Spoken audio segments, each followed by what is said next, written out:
इतिहास के पन्नों में दर्ज पसीने से लिखा गया एक किताब का एक नया अध्याय है। इस बात को समझना होगा, झारखंड के इतिहास में ही नहीं, बिहार के इतिहास में ही नहीं, इस देश के इतिहास में, इस पूरी दुनिया के इतिहास में जब बड़ी बड़ी राजनीतिक सामाजिक क्रांति का नाम लिया जाएगा तो उस बड़ी सामाजिक राजनीतिक क्रांति में इस झारखंडी भाषा खतियान संघर्ष समिति की क्रांति का भी एक अध्याय दर्ज होगा।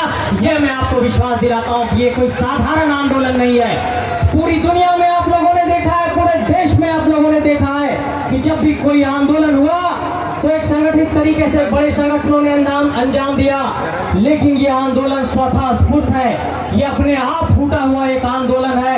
और ये आंदोलन में जिस तरीके से यहाँ के माटी के लोग उभर करके सामने आए हैं वो इस बात का परिचायक है कि इस धरती को ना छला गया है, इस धरती को एक बहुत बड़ी वेदना और पीड़ा दी गई है, इस धरती को एक तरीके से कहीं ना कहीं परेशान किया गया है। और शायद इसलिए इस 45 डिग्री के तापमान में सूरज का ये जो तापमान है जो पूरी दुनिया को हिला रहा है, हमारी हौसले को हिलाने की कुव्वत आज ये सूरज भी नहीं रख रहा है। आज सूरज को भी हम लोगों ने चुनौती पेश कर दिया है। मेरे साथियों, मैं ये कहना चाहता हूं कि अगर झारखंड के इतिहास के पन्नों पर गौर करेंगे तो आप देखिए कि 1783 के ईस्वी में तिलका मांझी ने इसी धरती पर अंग्रेजों के दांत खट्टे किए। आप देखिए कि जो हम लोग कहते हैं कि स्वतंत्रता संग्राम का आंदोलन 1857 में हुआ, लेकिन इसी 1855 में सिद्धू कानू ने आंदोलन किया और भोगलाडी की धरती पर इतिहास बनाया। 1895 में बिरसा मुंडा का आंदोलन हुआ। और आप इस तरीके से गौर करेंगे तो झारखंड में नीलांबर पीतांबर, सिद्धू कानू, बिरसा मुंडा, तिलका मांझी, वीर बुद्धू भगत, शेख भिखारी, विनोद बिहारी में तो इस माटी ने इतने शख्सियत और नेता पैदा किए हैं कि पूरी दुनिया को सोचना पड़ेगा कि जब पूरे विश्व में क्रांति के समय जब लड़ाई हो रही थी तो इस इलाके के जो आदिवासी थे, इस इलाके के जो मूलवासी थे, उन्होंने अंग्रेजों के समक्ष घुटना नहीं टेका था, उन्होंने लड़ाई लड़ी थी। तो हम तो 20-30 साल के नौजवान हैं, हम कैसे घुटना टेक देंगे? हम भी ये चुनौती और चैलेंज फेस करते हैं और ये संघर्ष और ये लड़ाई बहुत आगे तक जाएगी। मेरे साथियों, एक बात और कहना चाहता हूँ, ये आवाज झारखंड के कोने कोने तक चली गई है। झारखंड के 5 प्रमंडलों के 24 जिलों के 262 प्रखंडों के 4345 पंचायत के 32,623 गांव तक ये आवाज गई है। इस आवाज को कोई रोक नहीं सकता है, ये आवाज पूरे गांव-गांव तक पहुंच चुकी है। लेकिन मेरे साथियों ने कहा है कि संगठन पर भी कुछ विषय रखना है, इसलिए मैं ये संगठन पर कुछ विषय से रखना चाहूंगा। साथियों, आधिकारिक तौर पर मुझे याद है कि 23 दिसंबर 2021 की तारीख को यह आंदोलन शुरू हुआ था।